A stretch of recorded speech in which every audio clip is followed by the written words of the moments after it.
A good writer must also be a good reader. So, fellow writers, what are you reading these days?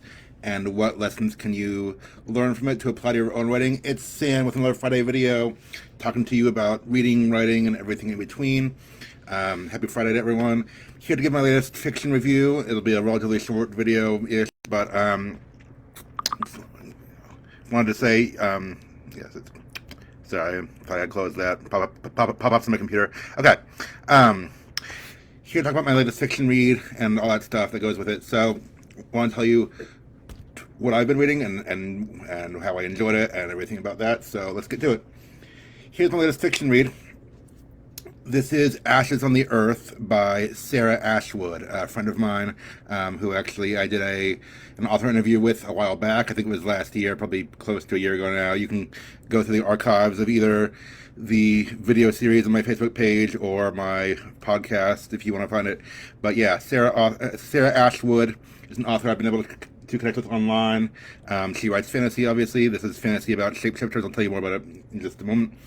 I talked to her a while back and was interested in reading her story. I'm not able to read the stories of everyone I interview because that's just a lot to read. And as you guys know, my TBR pile is huge. I mean, you're all in the same boat. TBR pile is always growing, and I am making steady progress through it. But I keep adding things to it because that's how it goes. So anyway, Sarah writes fantasy, and this is a story about fantasy and shapeshifters and mythological creatures and things like that. And I'll tell you more about that in just a moment. But part of what made me interested to read it, other than the fantasy and just the fact that it sounded like a cool story, it takes place in Fort Worth, and I live in Fort Worth. Well, I live like 30 minutes out of Fort Worth in the greater DFW metroplex of Texas. But I was like, cool, I'm new to Texas, newish, and this is my area now, and I want to read about a realistic area that I'm part of. So it's set in the real world, but magical creatures live there secretly and things like that. So let me tell you about this book and what I liked about it and all that stuff. The plot follows Ellie. Ellie's here. Ellie is this one. Normal girl, 20-something nursing student. Okay, she's not a shapeshifter. She's ordinary, but she falls in with the shapeshifters. And basically, she's a nursing student. And one day, she saves this little boy from an accident, and actually ends up realizing and getting involved somehow in realizing he's the son of a crime boss, and Ellie gets involved in that world because she's now family to the crime boss after saving his son. And if that wasn't jarring enough, she gets invited over there and to the house and stuff, and there's an attack, which would be jarring enough for anyone.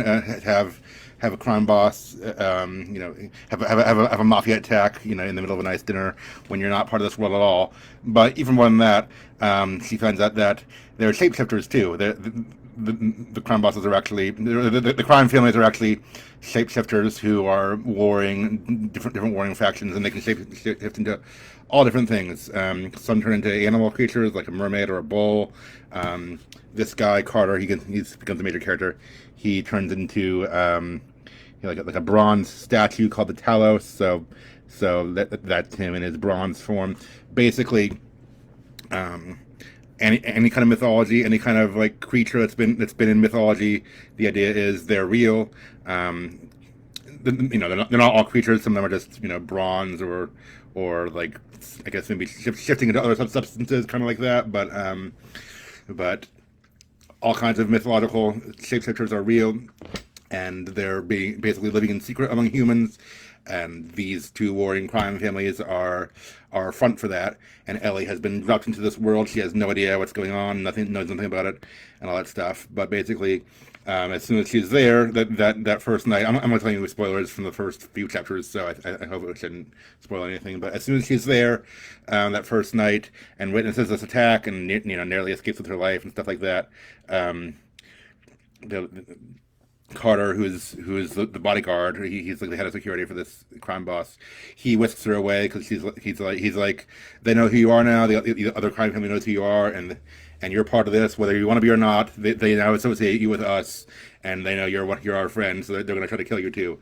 So he whisks her away. They go on the run, and that's the story. I mean, obviously, it's more than that.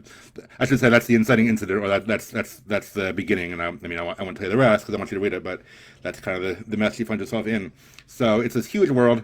I mean, it is set in the real world, so you got that going for you as far as world building. It's in some ways it's easier to establish that maybe, but I know there's research into mythology and research into things like that, like different creatures and different kind of myths and such that went into this, as well as also obviously research into real life in Fort Worth. So that must be so. I mean, there's good detail that's gone into this.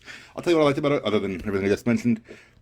It's an interesting story. I mean, Ellie's a likable character. She's the main character, and the narrator for much of it. There are parts that go into third person for other characters, but a lot of it is her first person narration. And she's the everyman or the every woman in this case. The ordinary, unsuspecting person who got dragged into this. So a lot of the readers can relate to her.